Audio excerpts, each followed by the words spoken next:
Hello बच्चों, कैसे हैं आप लोग। आई होप आप सब बहुत ही खुश हैं, मस्त हैं और मस्त ही रहना है। ऐसा नहीं है कि एग्ज़ाम है तो बहुत ज़्यादा स्ट्रेस में रहना है, नहीं, क्योंकि आपकी पूनम मैम आपके साथ हैं तो थोड़ा सा फ्री फील करो, क्योंकि हर वो सिचुएशन जो आपको थोड़ा सा समस्या क्रिएट कर रही है या टेंशन में डाल रही है, वो समस्याओं का समाधान लेकर फिर से आपकी पूनम मैम आपके सामने हाजिर है। सबसे बड़ा क्वेश्चन दिमाग में चल रहा होता है, बच्चे पढ़ रहे होते हैं, पढ़ते पढ़ते दिमाग में यही चलता रहता है कि हम पेपर को कैसे अटेम्प्ट करें। राइट, चल रहा है ना। आई नो दैट, क्योंकि सबसे बड़ी टेंशन तो वही है कि एग्जाम को लिखें कैसे। पहली बात तो ये डर निकाल दो, एग्जाम क्या है, एग्जाम कुछ नहीं है, एक बहुत अच्छा सा एक मौका है जिसमें आप अपने आप को कैसे अच्छे से रिप्रेजेंट कर सकते हैं, ये दिखाने का कि आप में कितना हुनर है। राइट, यही एग्जाम है और कुछ नहीं, हवा बना दिया गया है। So feel free. अब हम लोग आज किस बात पर डिस्कशन करने वाले हैं, इस बात पर कि आप जब एग्जाम देने जाएंगे, एग्जाम हॉल में बैठेंगे, उस समय जो पेपर आपके हाथ में होगा वो बहुत ही अच्छा सा कलरफुल सा पेपर आपके हाथ में होगा, उसे हम बहुत ही अच्छी तरीके से कैसे करके आ सकते हैं, उसे हम कैसे सॉल्व करेंगे। राइट, तो बहुत ही अच्छी तरीके से नंबर लाना है तो उसको अच्छे से सॉल्व करना होगा। और ये सॉल्व कैसे करें, ये स्ट्रेटेजी कैसी होनी चाहिए, इसके लिए आपको मेरे साथ लास्ट तक जुड़े रहना होगा। राइट, है ना दिमाग में क्वेश्चन, तो इन क्वेश्चंस के आंसर भी आज आपकी पूनम मैम आपको देगी।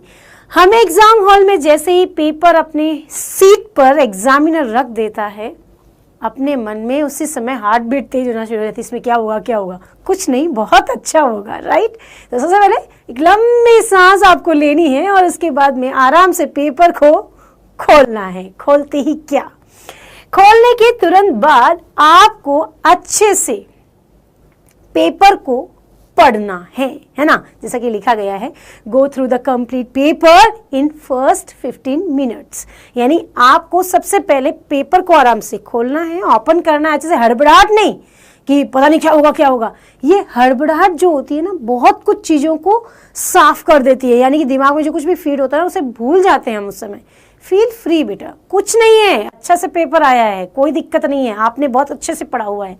राइट, थोड़ा सा लंबी सांस लेकर के आराम से इसको खोलो और 15 मिनट अच्छे से अपने मोबाइल में अपनी घड़ी में देखते हुए आपको अच्छे से 15 मिनट प्रॉपरली पेपर को देखना है। देखना इन सेंस क्या, हर क्वेश्चन को नहीं पढ़ना है, आपको ये प्रॉपर देखना है कि section A B C D 4 section पूरे पेपर में छपे हुए हैं, सारे क्वेश्चन अच्छे से छपे हुए हैं, जितने क्वेश्चन आने चाहिए, क्योंकि ऊपर ही लिखा हुआ है इतने क्वेश्चन इसमें होंगे।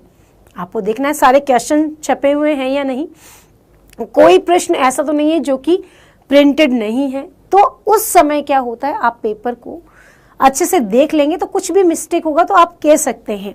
राइट, क्लियर हुआ, आराम से पेपर को देख लिया। पेपर को देखने के बाद इतना पता चल जाता है कि पेपर थोड़ा सा किस तरह का है, सेक्शन ए कैसा है, बी सी और डी कैसे क्वेश्चंस इसमें आए हैं। एक बार फटाफट आंखों से के सामने से पेपर तो चला गया, क्वेश्चंस तो समझ में आ गए। राइट, नाउ सेकंड अपने को क्या करना है, जैसे ही आपने आराम से पेपर को पढ़ लिया, उसके बाद क्वेश्चंस मालूम चल गए, अब आपको करना है don't stick to any specific order.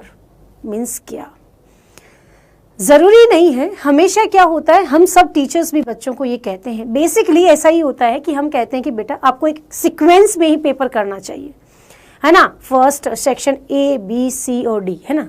ठीक बात है, बहुत अच्छी बात है, अगर आप ये कर रहे हैं इट मीन्स बहुत बहुत बढ़िया। लेकिन डरना नहीं है, हो सकता है कि आपको सेक्शन ए बहुत अच्छे से आ रहा है, उसके बाद में बी सी में थोड़ा थोड़ा डाउट है, पर डी बहुत अच्छे से आ रहा है, नो इश्यू।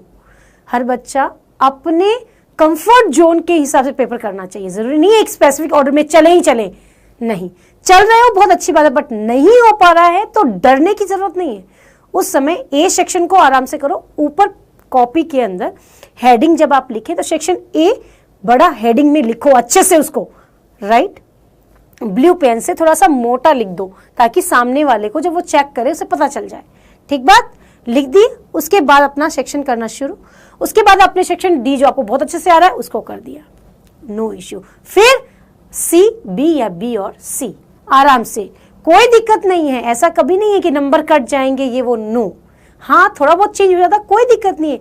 अगर आपको जो चीज नहीं आ रही है वो पहले कर दिया, नंबर कट रहे हैं, उससे अच्छा है कि आपको जो चीज आ रही है वो उसी रिदम में की जाए, राइट। तो डरने की जरूरत नहीं है कि भाई हमारे नंबर कट जाएंगे, हमने स्पेसिफिक ऑर्डर में नहीं किया तो, नो, कोई इशू नहीं है। कर रहे हो, करना चाहिए, अच्छी बात है। आ रहा है तो करो, कॉन्फिडेंस के साथ करो, नहीं आया तो डरने की जरूरत नहीं है, ठीक है। चले अब बढ़ते हैं आगे। अगला कौन सा चीज ध्यान रखने वाली है, सबसे ज्यादा इंपॉर्टेंट, डिवाइड योर टाइम। क्या भाई, जुडिशियसली, यानी कि आपको अपना जो समय है वो स्व विवेक से उस समय डिवाइड करना है अच्छे से। अगर आपने उस समय को अच्छे से मैनेज नहीं किया तो बच्चों पेपर छूट जाता है। ये मतलब 95% समस्या से बच्चे जूझ रहे हैं इस वक्त। हमारा पेपर छूट रहा है मैम, हमारा पेपर छूट रहा है, क्योंकि हमने समय पर ध्यान ही नहीं दिया, उसका मैनेजमेंट ही नहीं किया। बेसिकली वही तो करना है, राइट। तो आपको क्या करना है, आपको जो स्टार्टिंग के 15 मिनट्स आपने पेपर को पढ़ा, उसके बाद आप जो भी सेक्शन कर रहे हैं, ABCD 4 है, 4 सेक्शन में से आपको फर्स्ट 1 मार्क्स, 2 मार्क्स और 3 मार्क्स क्वेश्चंस जो हैं उन्हें आपको फर्स्ट जो आपका 1.5 घंटा है उसमें आपको कवर करना ही करना है। कर लिया, 1.5 घंटे में कवर करना ही करना है, 1 मार्क्स, 2 मार्क्स और 3 मार्क्स, ठीक बात है। और उसके बाद 1.25 घंटे में आपको 4 और 5 मार्क्स क्वेश्चन डेफिनेटली करने हैं। ज्यादा क्वेश्चन नहीं होंगे, करेंगे। अगर आपने ये मैनेजमेंट करके पहले से ही दिमाग में सेट करके आप उस चेयर पर बैठकर पेपर कर रहे हैं, मैं कह रही हूं डेफिनेटली आपका पेपर नहीं छूटेगा। अब बचे हैं लास्ट के 15 मिनट, उसमें आपको क्या करना है, उस समय आपको केवल और केवल मात्र उस 15 मिनट में रिवीजन करना है। किसका, एक बार आपको देखना है कि आपने जो पेपर लिखा है कहीं कोई प्रश्न आपका छूट तो नहीं गया, कहीं पर आपने उस समय करते वक्त ये सोच लिया कि ये मैं बाद में करूंगा। तो वो मैच करना है कि आपने सारे क्वेश्चंस लिख दिए हैं, कोई क्वेश्चन छूट तो नहीं गया है, किसी क्वेश्चन आंसर के ऊपर उसका क्रमांक डाला है या नहीं, बस ये चीज रिकॉल करना होता है उस समय, केवल लास्ट के 15 मिनट, 3.25 घंटा कंप्लीट। और कोई हड़बड़ाहट नहीं होगी इस दौरान, और आप अच्छे से इस चीज को रिवाइज कर सकते हैं। बात समझ में आई? आपको ऐसे ही करना है, यानी कि पहले 1.5 घंटे में क्या करना है, 1 मार्क्स, 2 मार्क्स, 3 मार्क्स क्वेश्चन, और लास्ट में 1 घंटा 15 मिनट में आपको 4 और 5 मार्क्स क्वेश्चन, और लास्ट के 15 मिनट में आपको क्या करना है, केवल और केवल वापस रीचेक कर रहा है पूरी कॉपी को कि आपने अच्छे से किया या नहीं। ऐसे ही करना है ताकि आप अपना क्वेश्चन पेपर अच्छे से क्लियर कर सकें, राइट। और आपको लगता है कि हमें पता नहीं चलता है, समय बीत जाता है, तो अपने हाथ में लगी हुई घड़ी को अपनी टेबल के सामने रख लें ताकि आप अच्छे से टाइम को देखते हुए कॉपी में लिख सकें, और घबराना बिल्कुल नहीं है, ठीक बात है। बात समझ में आ गई? अब चलते हैं आगे। अब आता है last but not the least, सबसे इंपॉर्टेंट बात। जब आप पेपर करना शुरू करते हैं, टाइम मैनेजमेंट जब कर लिया, अब आप कहीं भी क्या हो जाता है, कभी कभी बच्चा क्या करता है, प्रश्न पढ़ रहा है और एक प्रश्न पढ़ा और आपको पढ़ा हुआ है वो प्रश्न, पढ़े हुए प्रश्न पर भी आप क्या रुक जाते हैं, आपको वो याद नहीं आ रहा है ना, हम रुक जाते हैं। 5 मिनट गया, 10 मिनट गया, अबे फिर डर लगने लगा, अरे 10 मिनट चले गए, अब मैं पेपर कैसे करूंगा। नहीं आ रहा है ना, नहीं क्लिक कर रहा है ना, जाने दो, आगे बढ़ जाओ। हो सकता है कि कुछ समय बाद जब आपका माइंड थोड़ा शांत हो जाएगा, जो चीज आप कर रहे हो उससे थोड़ा सा आप आगे बढ़ जाओगे, तो उसके बाद उस प्रश्न को देखोगे तो शायद वो याद आ जाए।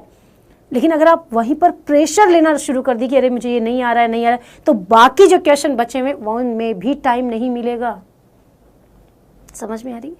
तो उस समय आपको क्या नहीं करना है, स्ट्रेस नहीं लेना है, और जो क्वेश्चन नहीं आ रहा है उसको छोड़ के आगे बढ़ जाओ। ऐसा तो होता नहीं कि कोई सा भी प्रश्न नहीं आता है, सब कुछ आता है। एक आध प्रश्न में ऐसी स्थिति आती है, पर वहां रुकना नहीं, आगे बढ़ जाना है। सबसे इंपॉर्टेंट ध्यान रखने वाली बात, यही वो कॉन्सेप्ट है जहां पर आप रुकते हो, आपका समय खराब होता है और आपका पेपर छूट जाता है। आपको ये गलती कभी भी नहीं करनी है। डन? बात समझ में आ गई सभी को? क्लियर है? तो सबसे इंपॉर्टेंट चीजें सभी बातें पता चल गई। आपको अच्छे से 15 मिनट पेपर पढ़ना है, उसके बाद पेपर को पढ़ करके आराम से उस पेपर में क्या करना है, सीक्वेंस को चेक करना है। सीक्वेंस में नहीं आ रहा है ABCD में से, कोई बात नहीं है, डरना नहीं। A के बाद में D कर रहे हो तो बड़े बड़े अक्षरों में ऊपर हेडिंग डाल दो कि yes done, no stress, feel free. फिर जैसे ही ये हुआ उसके बाद में क्वेश्चंस को करना शुरू करेंगे। टाइम मैनेजमेंट आना चाहिए। फिर जब क्वेश्चन कर रहे हैं तो वहां रुकना नहीं है। अगर कोई क्वेश्चन नहीं आ रहा है कोई बात नहीं, आगे बढ़ते हैं, ये सोचकर कि बाद में उसको कर लेंगे। ठीक है? तो बात समझ में आ गई सभी बच्चों को? तो आपको इसी स्ट्रैटेजी के साथ क्या करना है, सारा क्वेश्चन पेपर एग्जाम हॉल में इसी स्ट्रैटेजी के साथ, इसी दिमाग में माइंड मैप के साथ बैठना है और पेपर को अच्छे से करके आना है। राइट? तो बच्चों ऐसे ही अपने को प्यार से अच्छे से पेपर को हैंडल करना है। पेपर बहुत अच्छा आएगा, बहुत अच्छे से हम उसको लिखेंगे और 95+ मार्क्स हम लेकर के आएंगे। ओके? तो बच्चों ऐसे ही खुश रहो, मस्त रहो और मन लगाकर पढ़ते रहो। All the best for exam. Thank you.